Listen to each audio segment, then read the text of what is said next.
Good people, good people. Good morning to you, or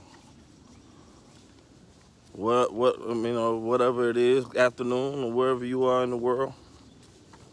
Um, I'm specifically coming on here to talk about what's next, and want to say that after the looting or protesting or marching, everything is over, and because nobody's gonna march every day for the next year. I mean, it's gonna end when things get back to whatever this new normal is.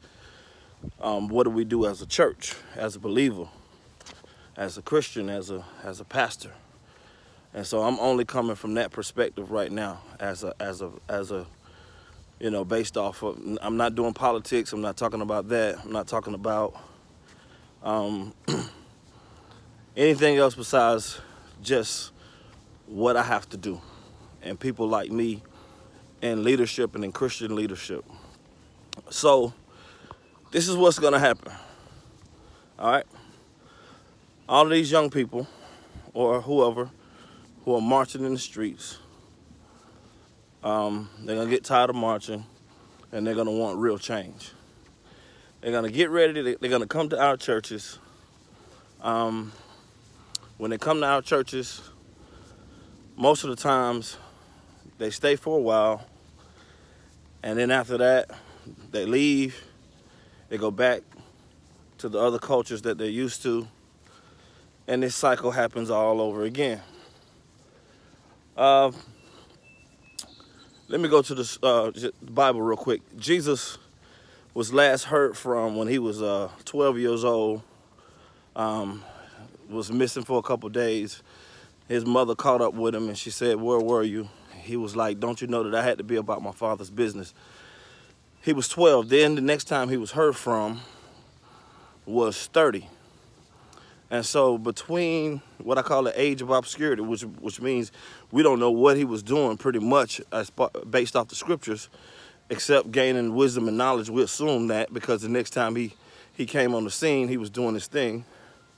So between the age of 13 and 30, we don't really know what he was doing. If you do the research, African-American men between the age of 13 and 30 are the ones that's being killed the most by police brutality, pretty much the most, period. African-American men 13 to 30. We understand, of course, that Mr. George Floyd was 40, I think it was 46 or something like that. But for the most part, if you look at the numbers of African-American men 13 to 30, you'll see a spike in everything. All right? So what does that mean for me as a pastor? I studied it. So pretty much African-American church, and you guys can comment below. Some of you are not going to agree with what I'm getting ready to say. But African-American men, 13 to 30, as a kid, you go to church with your mom, and, they do kid things. They do have youth service, but sometimes the teens are not interested, and so therefore, mom goes to church. And then she started leaving them home as teenagers because I just want to go and get my praise on, which she very well deserves to do that. There's no father in the home. I'm not talking about your specific structure. I'm just talking about the average structure of the African-American experience in America. All right, she's a single parent. She has kids. Those kids start staying home. All right, and they don't have really any spiritual food that's going into them. They're just staying home. All right, they stay home, and the church culture pretty much adjusts to who's ever in front of them, which are not African-American men 13 to 30. If you have African-American men that are between that age, for the most part, they are effeminate men. which, you know, what you do, you know, you do that with God. That's not this. But they're not the type of men that's getting killed in the streets. All right, you got that type of guy. You know, the musical type of guy that's in the choir, which praise God for the guys that's in the choir or on the praise team. And then you got the more masculine guys that's in the pit with the band. And, you know, those are the more masculine guys, the ones on the drums, the bass, the keys, guitar. Those are the more masculine guys. So pretty much the band pit and the pastor are the dogs in the church, are the masculine guys in the church. Pretty much everybody else is either under 13 kids or over 30. And if they're over 30, they came with a woman, might be dating or whatever. I'm talking about this. You look for this next Sunday. They're dating, or they're older and they're more mature. They've come through experiences and they're in the church because they made it out alive. So there's this hole that's in the African American church worldwide. Look for it. Look for it. There's a hole. 13 to 30 African American men. The culture of church, for some reason, keeps pushing them out. I don't know what it is. And when you talk about culture in church, that means the church how you like it. You know, there's millions of Christians worldwide, but a lot of us won't worship with each other on a consistent basis because it's just the culture. You know, I'm not mad at that. All right, you don't want to go to a certain church because it's not your culture. So you find a church that's for you, like that plays the music that you play, because pretty much the message of Jesus Christ is consistent.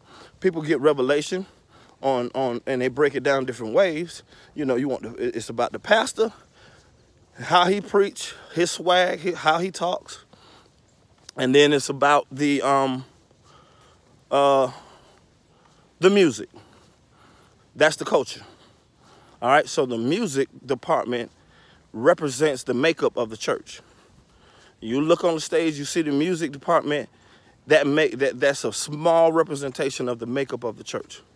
So most of the music departments are female dominated. Thank God for the women that's holding it down, because if without them, I believe that our church would be no more. So thank God for the women. But what is it that keeps pushing the men away? And so after all of this is over, that's going to be our problem.